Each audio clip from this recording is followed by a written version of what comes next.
देखिए, जो चुनाव आम था, उस आम चुनाव में जहां प्रत्याशी बन के लोग आए और जनता के बीच में गए, जनता एक जात की ही नहीं होती। और मैं समझता हूं कि जाति, धर्म और मजहब, दल और पार्टी से भी ऊपर उठ करके जनता को जहां अपना निर्णय लेने का अवसर बनता है, उसी जगह पर अवसर के हिसाब से उन्होंने निर्णय लिया। बाबू सिंह कुशवाहा जीते। इसके बाद कोई बात किसी का कहना उसका अपना निजी मामला हो सकता है। दिशा निर्देश यह है कि सब लोग जिस तरह से जनता के बीच में गए हैं और जनता के बीच में जाकर के अपनी बात को रखने का लोगों ने काम किया है, ऐसी दशा में वो सारी धारणा बना के रखें। 2027 बहुत अच्छा रहेगा। मैं समझता हूं कि ये सरकार नौजवानों के प्रति, किसानों के प्रति एकदम सिर्फ जबानी जमा खर्ची की बात करती है। उनके हित में कोई निर्णय, कोई काम नहीं कर पाती। ऐसी दशा में पेपर लीक की एक कोई नई घटना नहीं है। ये लगातार जितनी भी पेपर हैं सब लीक हो रहे हैं, और पेपर लीक के हिसाब से नौजवान को तो वहां तक भुगतना पड़ रहा है कि जिनकी उम्र समय थी नौकरी में जाने की, अब उनकी उम्र समय भी खत्म होती जा रही है। ऐसी दशा में पेपर लीक के हिसाब से इस सरकार ने बहुत बड़ा धोखा, एक तरीके से छलावक काम किया है नौजवानों और किसानों के लिए।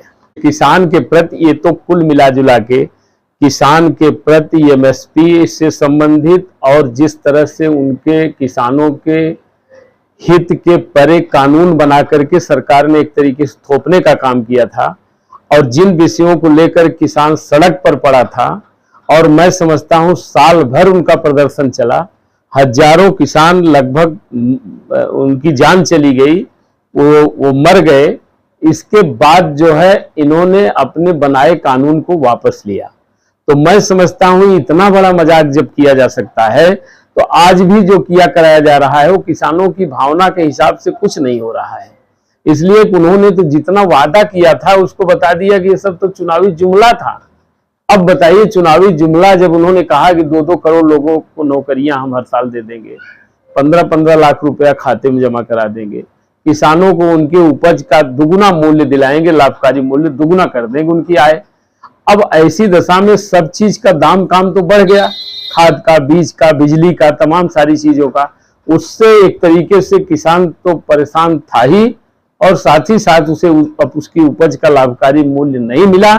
ऐसी दशा में दोहरी मार से वो एकदम पीड़ित था, और वो तो मन बना लिया था। एक तरीके से वो संदेश तो दे ही दिया, जहां लोगों को इस तरह का था कि जनता हमारे लिए जो है पक्ष में है, उसी जगह पर अभी आम चुनाव में जनमानस ने फैसला भी सुनाया, और जहां लोग 400 पार का नारा देते थे, उसी जगह पर किस दशा में है, किस तरह से अब वो सरकार बन गई जो बैसाखी के सहारे है। ऐसी दशा में उनके साथ जो है किसानों के साथ छलावा हुआ है। अच्छा होता अब भी किसान के लिए बढ़िया कानून नियम बना के काम कर दिया जाता। जीतने के बाद सदर लोकसभा से बाबू सिंह कुशवाहा जीत हासिल बहुत अच्छी बहुमत से, लेकिन उनके जीतने के बाद ही भारतीय जनता पार्टी या सरकार ने जो है उनके ऊपर लगे हुए आरोपों पर शिकंजा कसना शुरू कर दिया।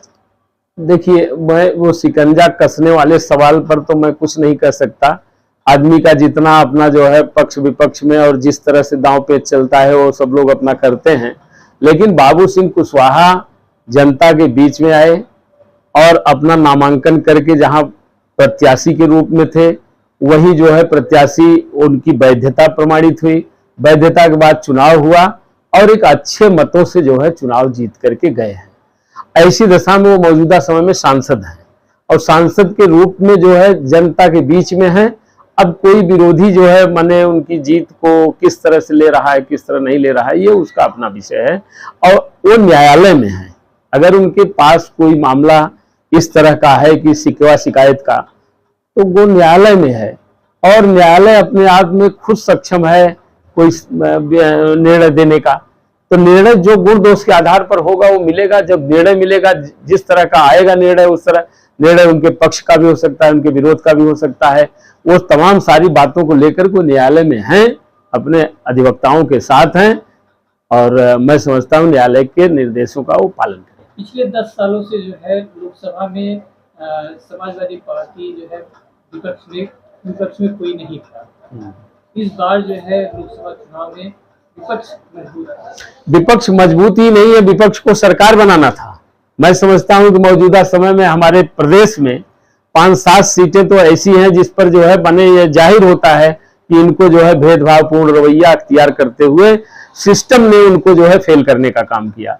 नहीं तो हमारे माननीय राष्ट्रीय अध्यक्ष जी माननीय अखिलेश यादव जी की नीतियों और कार्यक्रमों में विश्वास रखते हुए लोगों ने जहां 37 का नंबर दिया है वही 7 नंबर और उनको मिल सकता था, और 37-7 44 का नंबर उनके पास हो सकता था। और ऐसी दशा में तमाम दिक्कतों परेशानियों के बाद भी जब इस तरह का नंबर हो सकता था, तो अभी तो विपक्ष में बैठा है। कहीं कहीं कुछ चूक हुई लोगों से, उस चूक के बाद उसको तो विपक्षियों को तो सत्ता में होना था। ये जनता की आवाज थी, जनता का एक तरीके का जनादेश था। ये एक बड़ा मुद्दा जो है बड़ी तेजी से उठ रहा है। अभी 2 दिन से प्रधानमंत्री जी जो है अपने लोकसभा क्षेत्र में रहे, उन पर जो है एक वीडियो भी वायरल हुआ कि उनकी रैली में जो है जूते फेंके गए, चप्पल। तो ये वायरल है, देखिए इससे पुष्टि नहीं हुई है, वायरल की वीडियो दिखाई गई है। और दूसरी चीज, इस बार चुनाव में जहां एक बड़ा चेहरा प्रधानमंत्री चुनाव में लड़ा हो और जहां 4 लाख 5 लाख वोटों से जीता हो, और इस बार मात्र 1.5 लाख वोटों से जीता, तो इसमें क्या कहा जाए? तो ये जनता का फैसला है। जनता तो फैसला करते करते किसी लाइन पे जा रही थी। जनता तो परिणाम भी जो है गठबंधन के पक्ष में करने जा रही थी, लेकिन किन्हीं कारणों से या किन्हीं परिस्थितियों बस तमाम सारी स्थिति उसमें बहुत सब कुछ आ सकता है। बहुत सारे लोगों ने प्रचार प्रसार में अपने तरीके से काम किया और निर्णय जो है उनके पक्ष में गया। और जहां तक ये आप कोई चीज वायरल से संबंधित बता रहे हैं, एक ये व्यक्तिगत इन सारी बातों पर मेरी नो टिप्पणी, कोई टिप्पणी इस तरह की नहीं है।